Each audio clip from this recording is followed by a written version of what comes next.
रहीम। हमने मेडुला का almost complete कर लिया। अब इसके क्लिनिकल करते हैं। बस 3 ही इसके क्लिनिकल हमारे पास क्या होते हैं। मेडुला के क्लिनिकल हम डिस्कस करेंगे। कितने क्लिनिकल होते हैं इसके? 3। पहला होता है लैटरल मेडुलरी सिंड्रोम ऑफ वेलनबर्ग।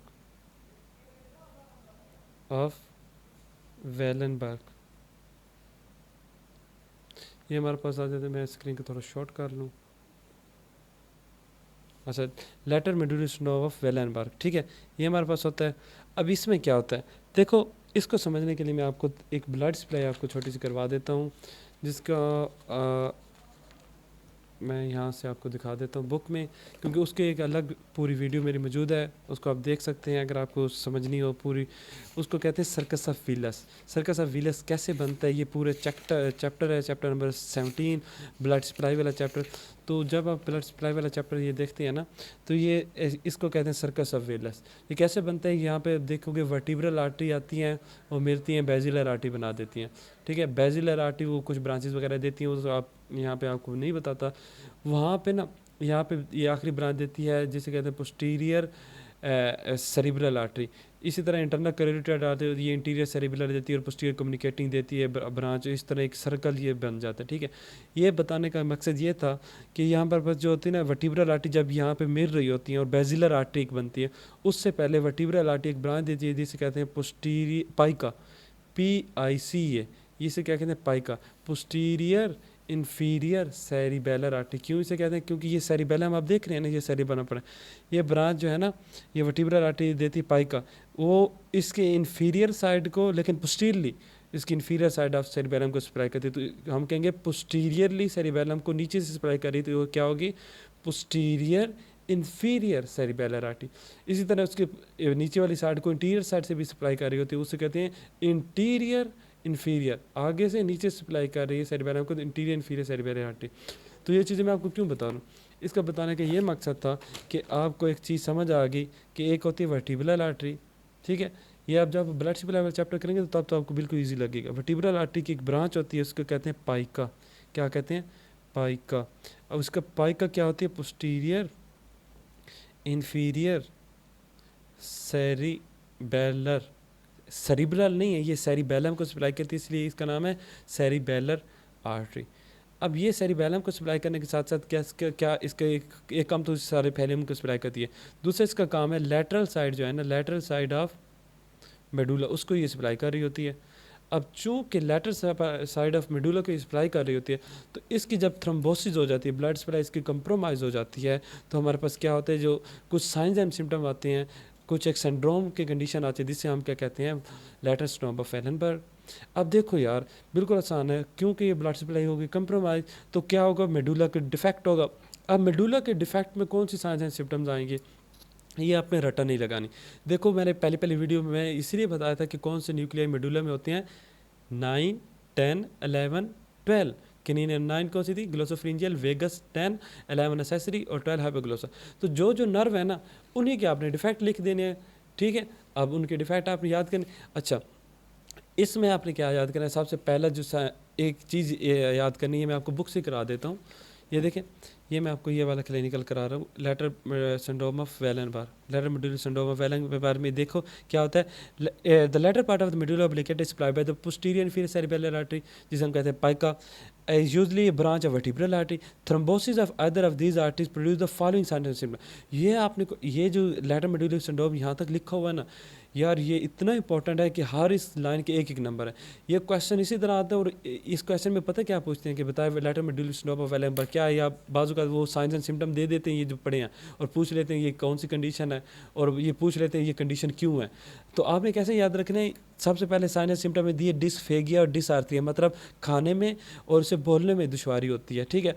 तो डिस्फेगिया और डिसआर्थरिया का हमें ऐसे नहीं याद रखना है, उसने रीज़न बतानी है कि क्यों होता है, और उस रीज़न के साथ आपने बताना है कि कौन सा न्यूक्लियस इन्वॉल्व होता है। जैसे डिस्फेगिया डिसआर्थरिया क्यों होता है, क्योंकि प्लेटर और लेरिंजियल मसल की पैरालिसिस, सॉफ्ट पैलेट और लैरिंक्स के जो मसल होते हैं ना, जब उनकी पैरालिसिस होगी तो बंदा क्या खा नहीं सकेगा, से बोल नहीं सकेगा, ठीक है, ये तो होगी रीज़न। अब इसकी नर्व पैलेट और लेरिंजियल मसल क्यों ख़राब हो गए हैं, क्योंकि एक होता है न्यूक्लियस इम्बिगस, ये आपने बाद में पढ़ेंगे, ये जो क्रेनियल नर्व होती है ना 10 और 11, इनका न्यूक्लियस होता है, और ये बाद में आप जो है ना क्रेनियल नर्व के चैप्टर में मज़ीद डीप आप इसको पढ़ेंगे न्यूक्लियस इम्बिगस को। तो ये क्या है इन द शॉर्ट, ये एक न्यूक्लियस होता है जो कि लैरिंक्स, सॉफ्ट पैलेट और फेरेंस के मसल को ना सप्लाई कर रहा होता है। तो जब इसका मसला होगा तो लेरिंजियल मसल काम नहीं करेगी, जब वो मसल काम नहीं करेगी तो डिस्फेगिया डिसार्थरिया होगा। लेकिन इसमें समझने वाली बात क्या है कि जितने भी साइंस सिम्स आगे आप देखो, एनाल्जेसिया, थर्मोएनेस्थीसिया फेस पे हो जाएगा। ये क्यों होता है, क्योंकि spinal tract of trigeminal nerve involve हो जाता है, ठीक है। इसी तरह हॉर्नर सिंड्रोम हो जाता है एक साइड पे, क्यों, क्योंकि 11 नर्व इन्वॉल्व हो जाती है, ठीक है। अच्छा, इप्सी लैटरल सेरिबेलर साइंस आते हैं। तो एक चीज़ आपने नोट की होगी यहाँ पे क्या है, इप्सी लैटरल साइड, यहाँ पे इप्सी लैटरल साइड, ठीक है, यहाँ पे इप्सी लैटरल। तो सारे साइंस एंड सिम्टम जितने भी हैं वो सारे क्या हैं, इप्सी लैटरल हैं। लेकिन एक जो है ना वो कॉन्ट्रा लैटरल है। वो एक कौन सा कॉन्ट्रा लैटरल है, ये अपनी चीज़ याद रखनी है, वो contralateral loss of sensation of pain and temperature. बाकी सारे इप्सी लैटरल थे, इसमें एक कॉन्ट्रा लैटरल है।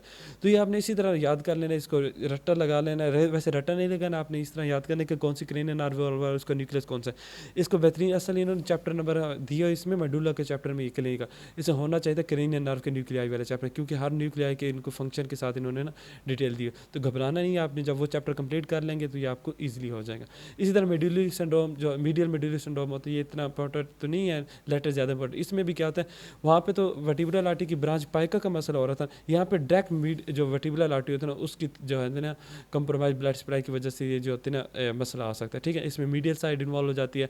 लेकिन इसमें क्या डिफरेंस है, उसमें सारी इप्सी लेटर थी, एक कॉन्ट्रालेटर साइड थी, लेकिन इसमें आप देखेंगे सारी कॉन्ट्रालेटर साइड है, एक इप्सी लेटर साइड का डिफेक्ट है। ये देखिए contralateral hemiparesis, contralateral impaired sensation of movement, लेकिन सारी कॉन्ट्रालेटर है, लेकिन एक ipsilateral paralysis of tongue toward the paralysed side, ठीक है। तो एक इप्सी लेटर, बाकी सारे कॉन्ट्रालेटर थे, ठीक है। अच्छा, यह आपको पता होना चाहिए कि हेमीपैरेसिस क्या होता है, पैरेस्थीसिया क्या होता है। पैरेस्थीसिया क्या क्या होता है कि टच की सेंसेशन चली जाती है। एनाल्जेसिया का क्या होता है, एनाल्जेसिया का मतलब होता है वहाँ पे पेन की सेंसेशन चली जाए। एनेस्थीसिया का मतलब सारी सेंसेशन वहाँ पे लॉस्ट हो जाना, ठीक है। तो ये टर्मिनोलॉजी आपको पता होना चाहिए। यहाँ पे एक आखिरी जो है ना आर्नल्ड चेरी फिनोमेना, इसका क्लिनिकल है। ये हमारे पास क्या होता है, आर्नल्ड चेरी फिनोमेना। देखो ये बहुत इंपॉर्टेंट है।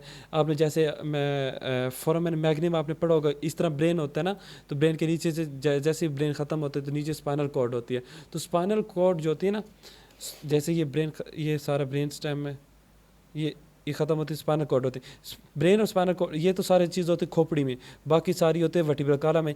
वर्टिब्रल कॉलम और खोपड़ी के दरमियान एक फोरामेन होता है जिसे कहते हैं फोरामेन मैग्नम, ठीक है। वहाँ से जो बाजू का क्या होता है कि ये ब्रेन की जो नीचे वाले पार्ट है ना, नीचे क्या है, मेडुला है, और उसके साथ सेरिबेलम पड़ी है। तो ये बाजू का क्या कहते हैं, हर्निएट करके क्या आ जाते हैं, वर्टिब्रल कैनाल के अंदर आ जाते हैं। तो इस हर्निएशन की वजह से क्या होता है कि मेडुला कंप्रेस होगा। अब मेडुला कंप्रेस होगा तो उसके अंदर जितनी नर्व होंगी वो भी कंप्रेस होगी। नर्व कौन सी है, सारी 9, 10, 11, 12 है। तो वो साइंस एंड सिम्टम्स आएंगे, देख लो, इसको रीड कर लेते हैं। आर्नल्ड चेरी में क्या होती है, it is the congenital anomaly, there is a herniation of the cerebellar and medial medulla oblongata from the foramen magnum into the vertebral canal. The result is blockage of the existence of the roof of the fourth ventricle. इसमें fourth ventricle भी बंद हो जाती है और last four जो cranial nerve involve होती है। क्यों, क्योंकि आपने पढ़ा हुआ पीछे मैंने बता दिया कि जो 9, 10, 11, 12 क्रेनियल नर्व होती है वो मेडुला में उनके न्यूक्लाई मौजूद होती हैं। तो ये हमारे पास इंपॉर्टेंट क्लिनिकल थे। अगर वीडियो अच्छी लगी हो तो लाइक एंड सब्सक्राइब कर दें। Thank you.